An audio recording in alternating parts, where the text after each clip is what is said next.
The research vessel floated silently in the darkness between stars. Dr. Ji-hoon Park stood in front of the main viewing window, staring at the ancient structure that hung in space like a sleeping giant. The facility was massive, larger than any space station humanity had ever built. Its surface was dark metal that seemed to absorb light rather than reflect it. Strange symbols covered every visible surface. Glowing faintly, with a blue light that had been burning for millions of years, Ji-hoon had spent 15 years studying the ruins left behind by the ancient race that humans called the Precursors. Every discovery had been fragments, broken pieces of buildings, scraps of technology too damaged to understand. But this was different. This station was intact. The power was still on.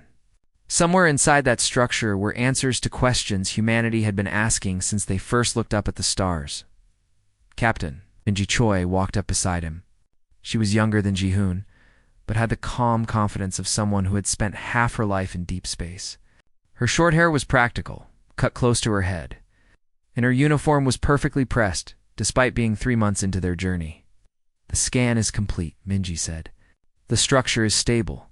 No radiation, no energy weapons, no signs of defensive systems. Hyunwoo thinks he can get us inside through an airlock on the lower section." Ji-hoon nodded slowly.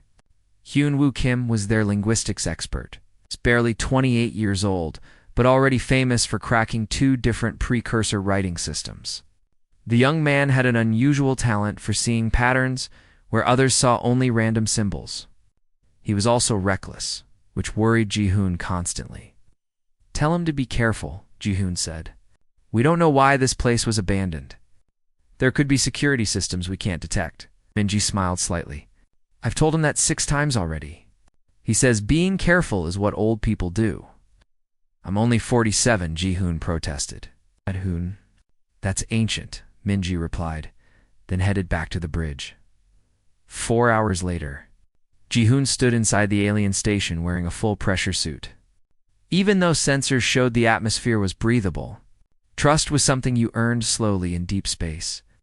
And he didn't trust ancient alien air recycling systems. The interior of the station was surprisingly ordinary in some ways.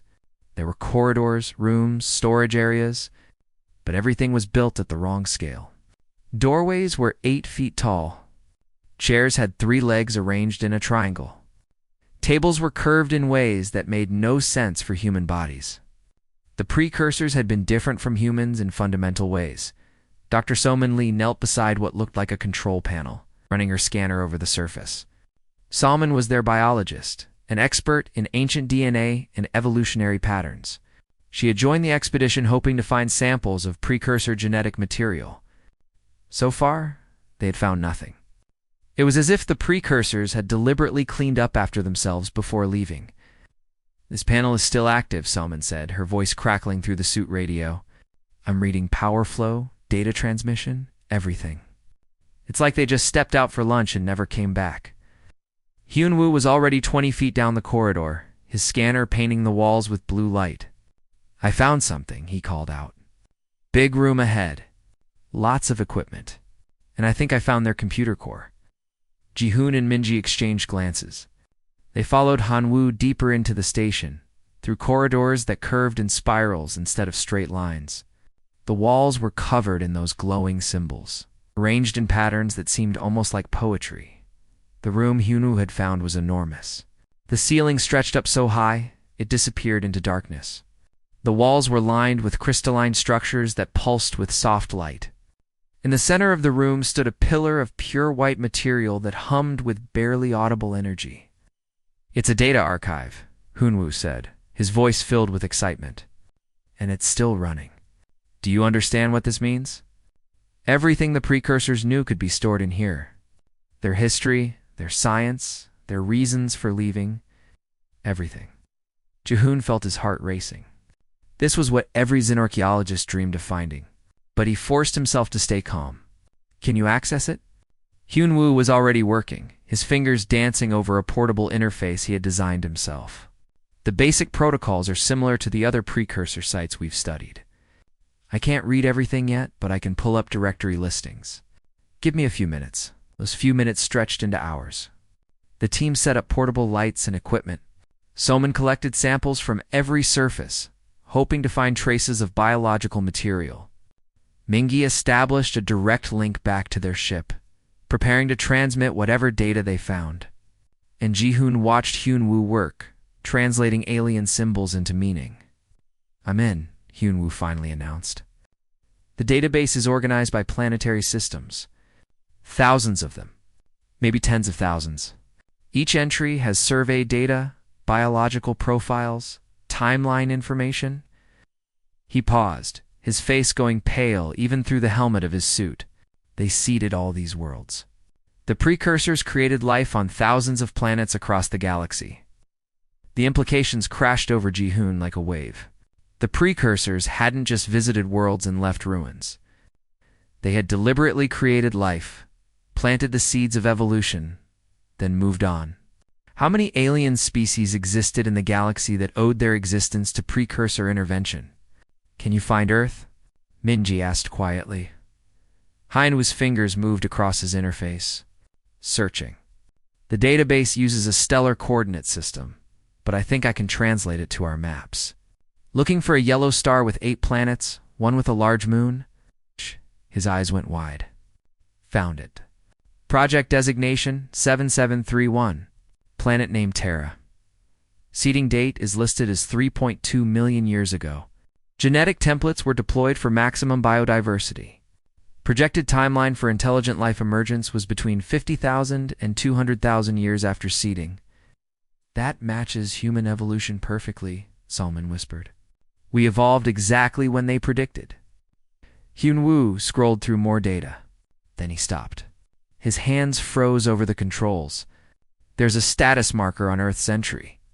It's different from all the others." "What does it say?" Ji-hoon asked, though part of him didn't want to know. Hyun-woo looked up, his face confused and frightened. "It says quarantined. Extreme hazard. Do not approach under any circumstances." The last status update was logged 2.8 million years ago. He paused. "They abandoned Earth. Whatever they created there, it scared them so badly they ran away and never came back." The room fell silent except for the quiet hum of alien machinery. Ji-hoon stared at the data streaming across Hyun-woo's screen. Humanity had always wondered if they were alone in the universe. Now they had an answer. They were created deliberately, along with countless other species. But unlike all those others, humanity had been marked as dangerous. Too dangerous even for the beings who made them. "Download everything," Mingi ordered. "We need to find out what went wrong." Why Earth was different? As Hyun-woo began the download, lights suddenly activated throughout the massive room. Red symbols flashed across every surface. A deep vibration ran through the station's structure. And somewhere in the distance, machinery that had been silent for millions of years roared to life. "What did you do?" Ji-hoon shouted. "I just accessed the Earth file." Hyun-woo frantically worked his controls. "The system is activating some kind of automated protocol. It's broadcasting a signal into deep space. I can't shut it down." Minji grabbed Ji-hoon's arm. "We need to leave. Now." But Ji-hoon couldn't move. He stared at the symbols flashing across the walls, and even though he couldn't read them, he understood their meaning. They were a warning.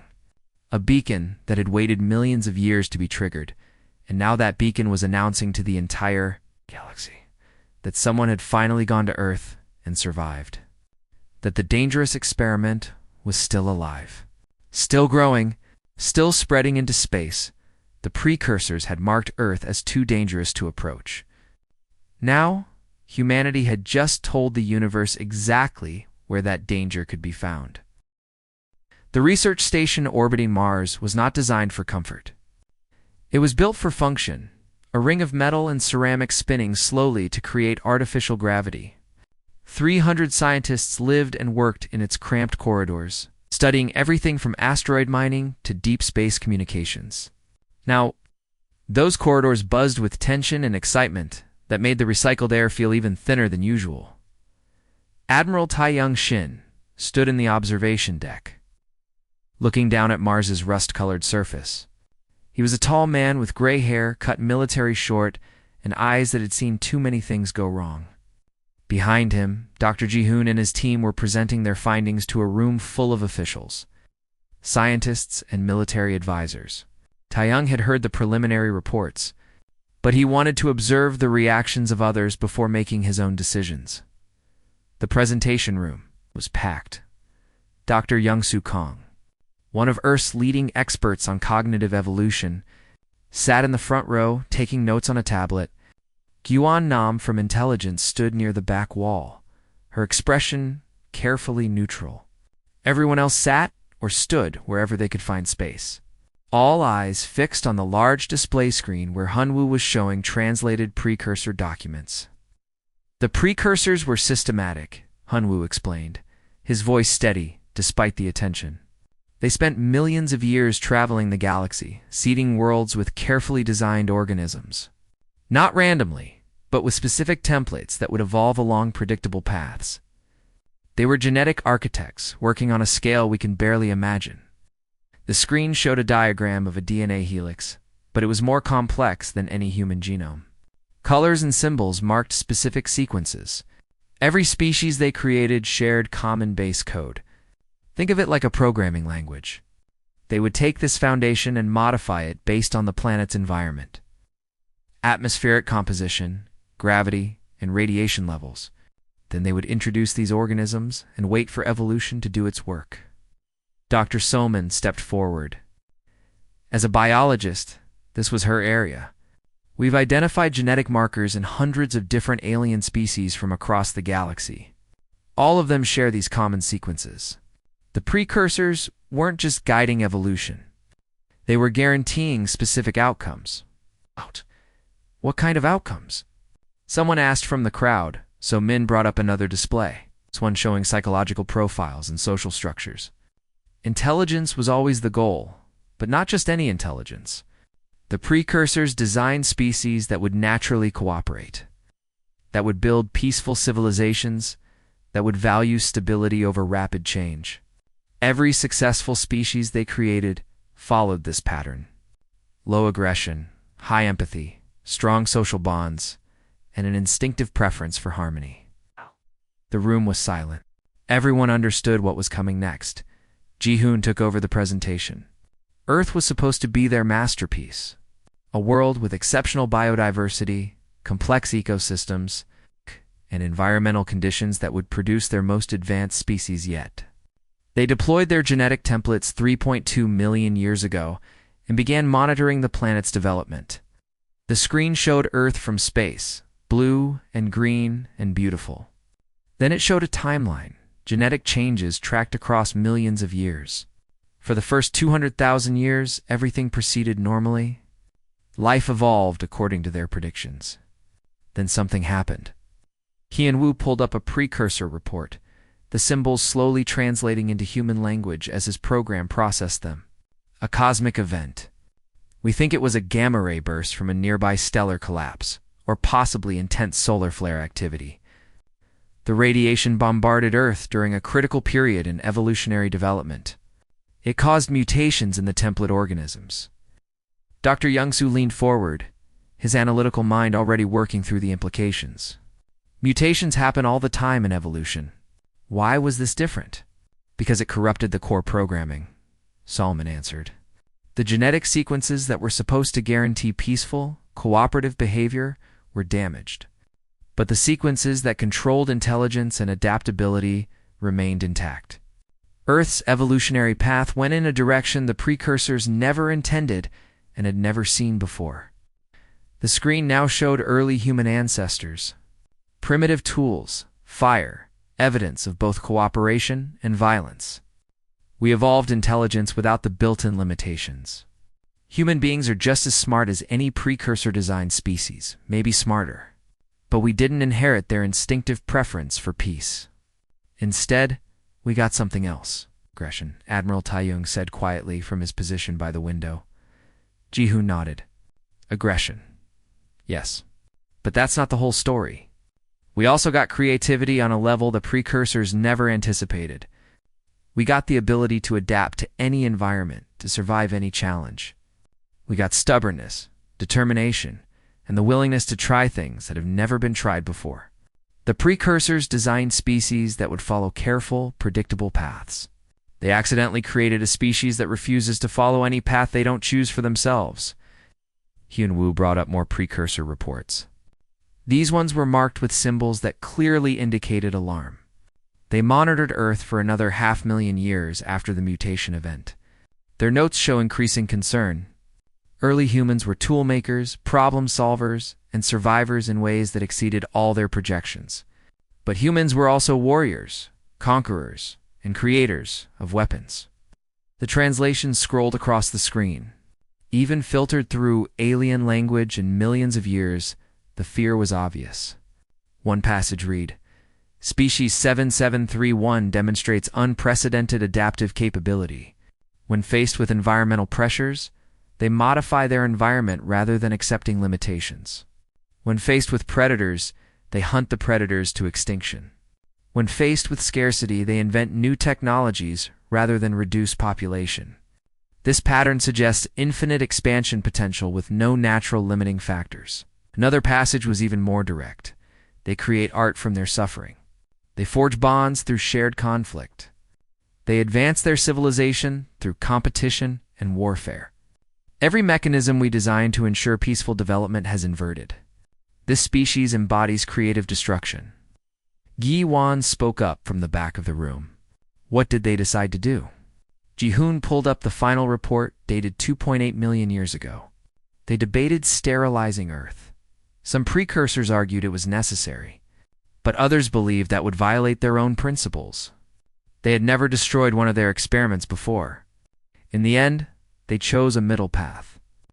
The screen showed the quarantine order. The symbols translated slowly. Project 7731 designation. Terra hereby classified as extreme biological hazard. All precursor vessels forbidden from approaching within 10 light years. Automated monitoring systems to be established. In the event, species achieve space travel capability. Neighboring civilizations to be notified and provided with containment protocols. Project to be considered abandoned, but preserved for study of evolutionary divergence patterns. They locked us in a box, someone said. They marked us as dangerous and walked away. They were afraid of us, Salman said simply. A species that had mastered genetic engineering across thousands of worlds, that had created countless civilizations, was terrified of what they accidentally made on Earth. They saw us as beautiful but monstrous, capable of greatness, but equally capable of destruction. Admiral Tai-young finally turned away from the window. His voice was measured, careful. These reports are millions of years old. The precursors are gone. Why does this matter now? Ji-hoon met his eyes. Because when we accessed those files, we activated a warning beacon that had been dormant since the precursors left. That beacon has been broadcasting for 3 months now. It's transmitting on frequencies that only precursor-based civilizations would monitor. It's telling them that Earth's quarantine has been breached, that someone went to the forbidden world and survived. The room erupted in conversation. People shouting questions, demanding answers, expressing fear or excitement or disbelief. Admiral Tai-young raised his hand and silence gradually returned. "How long until they arrive?" he asked. "We don't know who they are," Ju-won answered. "We don't know how many precursor-sided species exist or how advanced they've become. We don't know if they'll see us as a threat or a curiosity. But based on the beacon's range and power, every civilization within 500 light years received that signal." Dr. Young-soo stood up. "We need to prepare for first contact. If these other species were designed by the precursors to be peaceful and cooperative, we might be able to establish diplomatic relations. Show them that we're not the monsters the ancient reports describe." "But we are those monsters," someone said. "We have warfare, crime, violence. Our entire history is written in blood. Our history is also written in art, science, philosophy, and progress," Ji-hoon countered. "Yes, humanity is violent, but we're also capable of choosing to be better. We've built a civilization that spans dozens of worlds. We've overcome our worst instincts enough to reach the stars. That has to count for something." Admiral Tai-young looked around the room, gauging the mood. "We have no idea when they'll arrive or what they'll want when they do. But I want every defense platform on high alert." Ambassador Deuno had spent 20 years preparing for first contact with alien species. He had studied every theoretical framework, every diplomatic protocol, every possible scenario that humanity's best minds could imagine. None of it prepared him for what he saw through the observation window of Station Unity. Humanity's largest orbital platform, the alien fleet, had arrived, without warning 3 months after the beacon activated. Not with weapons firing or demands for surrender, but in perfect geometric formation. 47 ships of identical design arranged in a pattern that looked more like art than military strategy. Each vessel was smooth and white, shaped like a teardrop of polished stone. They moved with grace that defied physics, stopping exactly 1 million kilometers from Earth and maintaining that position with absolute precision. The first message had come an hour later, transmitted in perfect human language that had clearly been learned from intercepted broadcasts. The message was simple. "We are the Galactic Assembly. We come in peace to address the situation of Species 7731. Designation Terra. We request immediate diplomatic contact to discuss necessary containment measures." That word, containment, had sent chills through every human who heard it. Now, 2 weeks later, Dayun sat in a conference room that had been hastily modified to accommodate alien physiology. The room was perfectly temperature controlled. The lighting adjusted to wavelengths that wouldn't harm sensitive alien eyes. The chairs designed for bodies that were similar to human, but subtly wrong in ways that made them uncomfortable to look at. 3 aliens sat across from him. They called themselves the Speakers, representatives of the Assembly. The one in the center called itself Rem, and appeared to be the leader. Rem's species was tall and thin, with smooth gray skin and large eyes that didn't blink often enough. Its movements were slow and deliberate. Every gesture calculated. To Rem's left sat a being from a species called the Voth, short and covered in fine blue fur, with 6 fingers on each hand and a face that reminded Dayon uncomfortably of a cat. To the right was something that looked almost like a plant, green and segmented, communicating through a translation device that turned chemical signals into sound. "We appreciate your hospitality," Rem said, its voice musical and without any hint of threat. "We understand this meeting is difficult for both our peoples. Let us begin with facts rather than fears." Dayan nodded carefully. Beside him sat Jiwan from Intelligence and Captain Sujin Park, representing Earth's defense forces. Sujin was a compact woman with sharp eyes and a military bearing that she couldn't hide even in civilian clothes. Jiwan was already recording everything, her expression revealing nothing. Rem touched a device on the table, and a holographic display appeared, showing a map of the galaxy. Thousands of points of light marked inhabited worlds. The Galactic Assembly represents 437 separate species across 2 million inhabited worlds. Every one of our species was seeded by the precursors. Every one of us evolved according to their design. For 3 million years, we have built a civilization of peace and prosperity that spans a quarter of the galaxy. The display zoomed in, showing trade routes, communication networks, and peaceful borders. It looked like a utopia drawn by an optimist who had never seen real history. "We have no war," the Voth added, its voice high and pleasant. "No poverty, no crime of significance. Our species work together in harmony because we were designed for harmony. The precursors gave us the gift of civilization without the burden of violent instincts." Dayon felt his stomach tighten. He knew where this was going. The plant being's translator device hummed. Then we received the beacon. The warning that had been silent for millions of years. We learned that the quarantined world had survived, evolved, and reached spacefaring capability. We learned that the precursors' failed experiment had succeeded in the worst possible way. "Failed experiment," Sujin repeated, her voice hard. "That's what you call us?" Rem's large eyes focused on her. "Please understand, Captain Park, we mean no insult. But the facts are clear. Your species evolved outside precursor design parameters. You possess intelligence and technological capability, but lack the fundamental programming that makes peaceful coexistence natural. Your history confirms this assessment. The holographic display changed, now showing scenes from human history. Wars, weapons, destruction. Dayon felt hot anger rising in his chest as he watched humanity's darkest moments played out for alien judgment. The world wars, nuclear weapons, genocides, all the terrible things humans had done to each other. In 3,000 years of recorded history, your species has been at peace for less than 200 cumulative years, Rem continued. Your entertainment glorifies violence. Your economies depend on competition that creates winners and losers. Your social structures are built on hierarchy and dominance. This is not a moral failing. This is genetic reality. You are not designed for the civilization you have built. You forced yourselves into it through constant struggle against your own nature. And yet we did build it, Dayon said quietly. We're not perfect, but we're here. We've spread to 42 worlds. We've created art, science, philosophy. We have families and friends and love. Doesn't that prove we're more than our violent instincts? The Voth made a sound that might have been sympathy. It proves you are capable of remarkable things. But it does not change your fundamental nature. We have studied your culture extensively in the weeks since our arrival. Your music is beautiful but chaotic, full of dissonance and unresolved tension. Your literature is obsessed with conflict and tragedy. Your films depict violence as entertainment. Even your children's stories involve heroes who must fight monsters.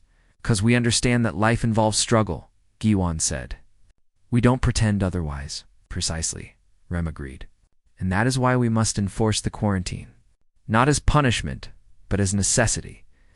The Assembly has maintained peace for 3 million years. We cannot risk that peace by allowing an inherently violent species to spread into our civilization. And Dion felt his diplomatic training warring with his anger. He forced his voice to remain calm. What exactly are you proposing?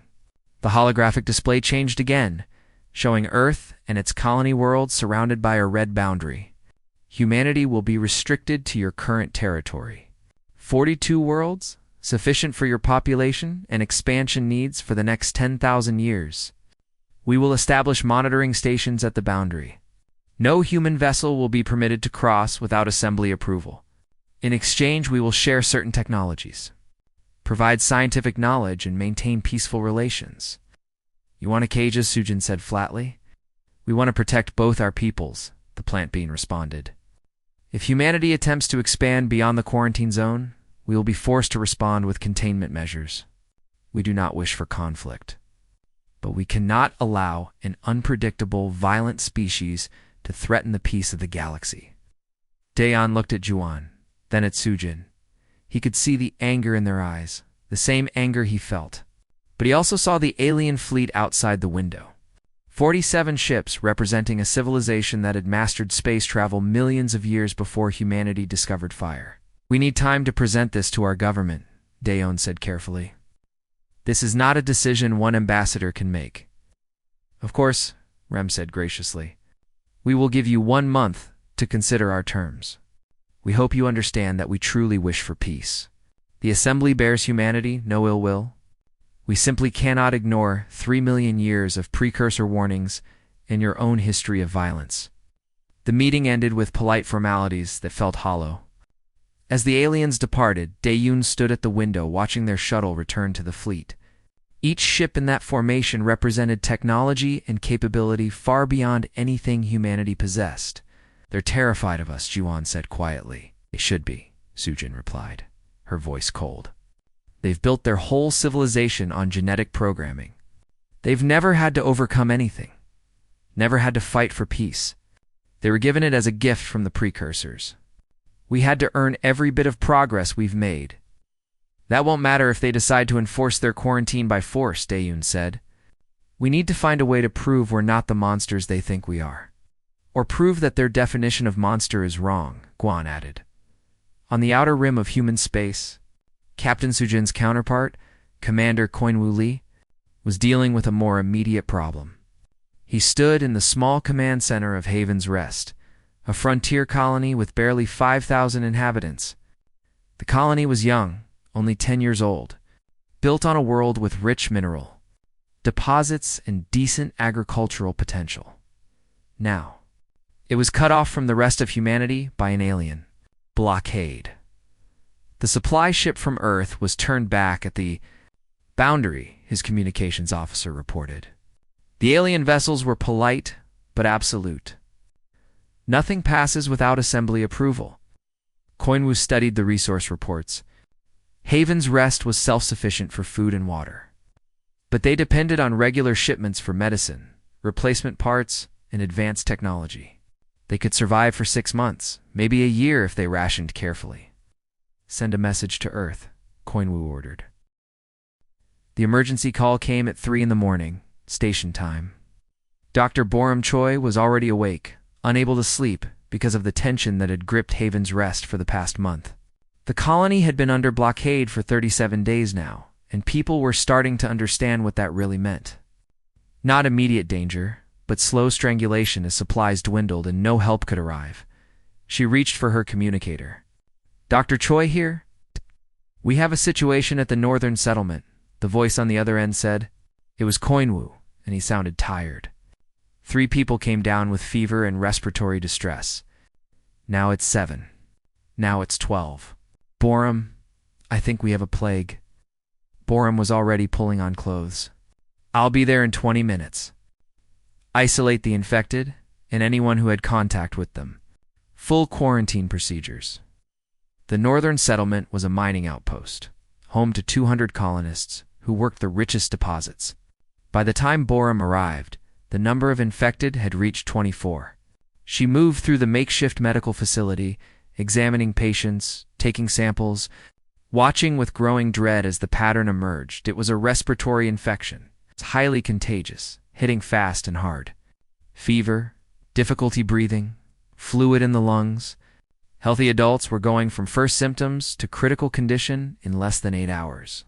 The colony's small medical facility was already overwhelmed. We don't have the equipment to treat this, Borum told Koinwu, as they stood outside the quarantine zone. I can manage symptoms and keep people stable, but I need antivirals we don't have. I need diagnostic equipment we don't have. I need specialized respiratory support systems we definitely don't have. The medical supply ship from Earth would have everything you need, Koinwu said. It's sitting at the blockade boundary. The assembly won't let it through, even for a medical emergency. I already tried. They said they'd send their own medical team, but it would take 6 days to arrive because they need to analyze our biology first to make sure their treatments won't harm us. By then, we'll have hundreds infected and dozens dead. Borum felt cold fury settling over her. So we just wait? Watch our people die because they're afraid of us? Koinwu looked at her, and she saw something in his eyes that reminded her why humans had survived every challenge evolution threw at them. Determination, stubbornness, and a refusal to accept the impossible. No, he said simply. We find another way. 2,000 light-years away. Commander Minho Jang sat in the cockpit of the experimental stealth ship. Whisper, and wondered if he was about to make the best decision or the worst decision of his life. The ship hummed around him, experimental cloaking systems drawing. So much power that half the vessel's other systems had been stripped out to compensate. The plan was insane. The stealth technology was untested beyond basic trials. The route through the alien blockade was based on guesswork about their sensor capabilities. And even if he made it through, he'd have to make it back with the medical supplies that Haven's Rest desperately needed. Whisper, this is Earth Command, the communicator crackled. You are not authorized for this mission. Stand down and return to dock. Minho smiled slightly. He'd been expecting that. Sorry, Command, experiencing communication difficulties. Signal breaking up, switched off the receiver. Behind him, a teenage voice said, that was a terrible lie. They're going to court-martial you. Minho glanced back at Yoonji Kim, who was wedged into the engineering station that barely qualified as a seat. She was 16 years old, skinny and awkward, with glasses that kept sliding down her nose. She was also the person who had figured out how to boost the stealth system beyond its theoretical maximum. They can court-martial me if I survive, Minho replied. How are those modifications holding? Yoonji checked her readings. The system is drawing 300% of rated power. It'll burn out after about 4 hours of continuous operation. That should be enough time to get there and back. Probably, maybe. There's a 47% chance of catastrophic failure. But that's actually better than I expected. You're not inspiring confidence. I'm 16, and I hot-wired a military stealth ship to run on what's basically borrowed time and prayer. If you wanted confidence, you should have brought a real engineer. Real engineer said it couldn't be done, Minho said. I needed someone crazy enough to try anyway. The alien blockade appeared on sensors, 47 ships in perfect formation. Between them were gaps, spaces where their sensor coverage overlapped but didn't completely fill. Those gaps were narrow and moved constantly as the ships adjusted their positions. Threading through them would require precision flying that pushed human reaction time to its limits. Engaging stealth systems, Yenji announced.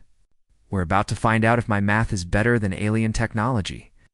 The whisper slipped forward, invisible to conventional sensors, but leaving a faint distortion that sharp enough instruments might detect. Minho watched the alien ships on his display, calculating trajectories and timing. One ship adjusted position, and suddenly a gap opened up, just for 30 seconds. Before it would close, Minho pushed the throttle forward. The ship shot through the gap so close to one alien vessel that Minho could see the strange symbols on its hull. Alarms screamed as the stealth system strained. Then they were through, racing toward the supply convoy that waited helplessly on the other side of the blockade. They didn't see us, Yanji breathed. We actually did it. We did half of it, Minho corrected. We still need to get back. Loading the medical supplies took 8 minutes. The cargo was already prepared, packed in emergency containers that could be transferred quickly. The captain of the supply ship stared at Minho like he was looking at a ghost. You flew through the blockade in that thing? The captain asked. We'll see about back, Minho replied. Where's the medical package for Haven's Rest? Container 7. Everything Dr. Choi requested, plus extra reserves. Son, you know there's a fleet of alien warships between you and that colony? I noticed them on the way here. We'll manage. The return trip was harder. The aliens had detected something during his first pass and had tightened their formation. The gaps were smaller now, the timing more critical. Yunji called out numbers in a steady stream, calculating trajectories faster than any computer could. Gap opening in Sector 4. You have 18 seconds. Minho threw the ship into a turn that made the artificial gravity struggle to compensate. They shot through the gap with less than 50 meters clearance on both sides. Stealth system at 400% capacity, Yonji warned. We're leaving a bigger signature. They might see us. Then we go faster. 2 alien ships turned, their sensors focusing on the distortion the whisper was creating. Energy built in their weapon systems, not to fire, but to illuminate. To strip away the stealth field and reveal what was hiding beneath it, Minho pushed the throttle to maximum. The ship screamed, systems redlining, the stealth field flickering as it drew more power than it was ever designed to handle. For 5 seconds that felt like an eternity. The whisper raced ahead of alien sensors that were reaching out to grab it. Then they were through. Across the boundary, into human space. Stealth system is dead, Yunji announced. It's not coming back on. Also, I think I smell smoke. That's just the wiring insulation melting, Minho said. Totally normal. That's not normal. Normal for this ship? Haven's Rest? This is Whisper inbound with medical supplies. Prepare to receive cargo. The alien fleet watched them go, unable to pursue across the boundary without violating their own protocols. They had seen something penetrate their blockade, had failed to stop it. And now they knew that human desperation could overcome their careful calculations. On Haven's Rest, Dr. Borum received the medical supplies and immediately went to work. The antivirals were exactly what she needed. Within hours, the critical patients were stabilizing. Within 2 days, the outbreak was contained. 73 people had gotten sick. 72 would recover fully. One elderly colonist, a man named Mansik, who had been one of the first to arrive on Haven's Rest, died peacefully in his sleep. His weakened immune system couldn't handle the infection, even with treatment. But before he died, he made Borum promise something. Make sure the young ones get treated first, he'd said. I've had my time. They're building the future. When Borum told this story to Koinwu, he was quiet for a long moment. Then he said, "The aliens don't understand that, do they? They don't understand why Minho risked his life. Why Yunji worked 30 hours straight to make it possible.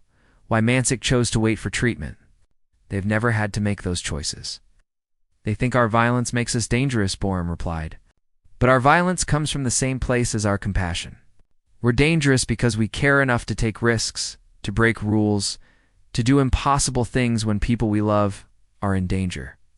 The aliens had been watching. They'd seen the whole operation, monitored the communications, observed human behavior under pressure, and on board one of the assembly ships, a being named Vel from the species called the Trill began to wonder if the precursor's assessment had been incomplete. The assembly station called Harmony was the largest artificial structure humanity had ever seen. It floated in neutral space between Earth and the nearest assembly world. A ring of white metal and crystals so vast that it generated its own gravitational field. Inside that ring lived representatives from every one of the assembly's 437 species, all working together in the peaceful cooperation that their precursors had designed into their genes. Ambassador Daeyun walked through corridors that seemed to flow like water, past beings of shapes and sizes that defied imagination. Some walked on legs, others floated. Still others moved in ways that had no name in human language. All of them stopped to watch him pass, their various eyes filled with curiosity or fear or calculation. Vel met him in a chamber designed for private conversations, a small room with walls that shifted between different colors. The Trill was a medium-sized being. It's roughly humanoid in shape, but covered in smooth scales that reflected light in patterns that seemed to convey emotion. Vel's eyes were large and golden, without visible pupils. "Thank you for coming," Vel said, its voice carrying harmonics that human ears couldn't fully process. "I know this meeting is irregular, perhaps even dangerous for both of us." "Dangerous how?" Daeon asked, sitting in a chair that adjusted itself to his body shape. "Because I am about to suggest something that contradicts 3 million years of precursor wisdom and assembly policy," El replied. "I believe the quarantine is wrong. I believe humanity should be granted freedom to join the galactic community."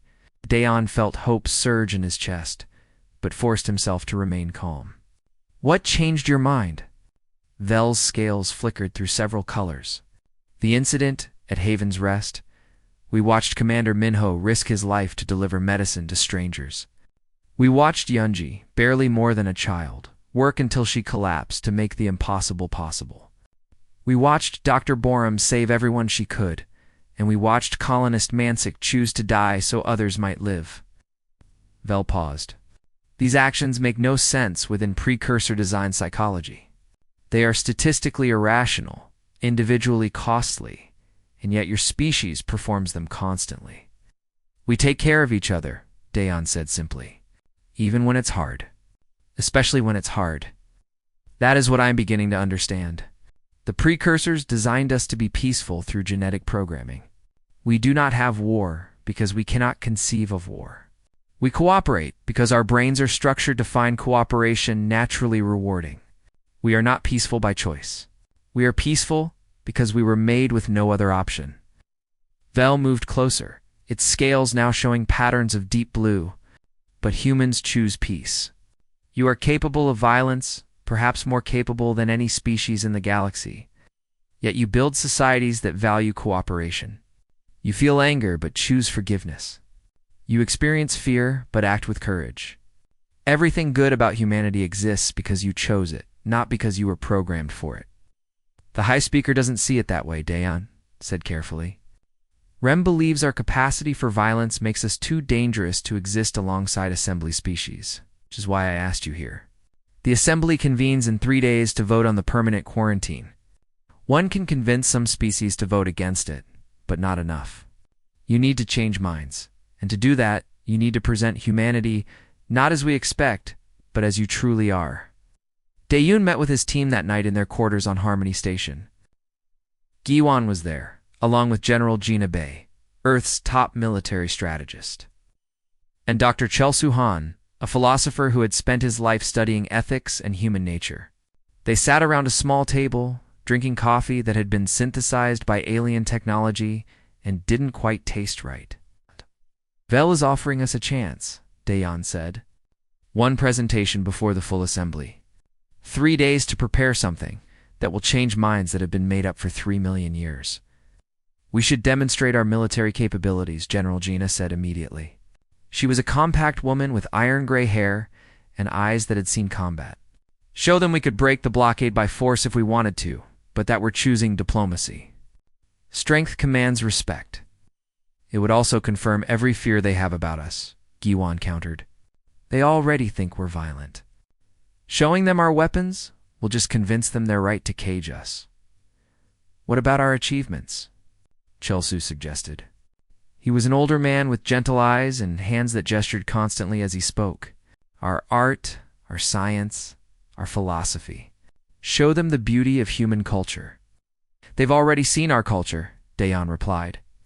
They think our art is chaotic, our literature is obsessed with conflict, and our music is too emotional. Everything we're proud of, they see as evidence of our dangerous nature. The room fell silent. Outside the window, the vast curve of Harmony Station glowed with soft light. Somewhere out there, 437 species were preparing to vote on humanity's future. And every argument the humans could think of seemed to prove the case against them. Maybe that's the problem, Chelsu said slowly. We're trying to defend ourselves by denying what we are. We're trying to convince them we're not violent, not dangerous, not chaotic. But we are all those things. Perhaps we should stop defending and start explaining. Explain what? Gina asked. Why we are the way we are, and why that matters. 3 days later, the assembly convened in the great chamber at Harmony's core. The room was spherical, with representatives from hundreds of worlds arranged in concentric rings that rotated slowly. At the center floated a platform where speakers could address the entire gathering. Hi, Speaker. Rem opened the proceedings with the formal charge. Humanity had evolved outside precursor parameters, posed a statistical threat to galactic peace, and should be permanently contained within their current territory. The evidence was presented, the same data they had shown before. Human history, human psychology, human capacity for violence. Then it was humanity's turn.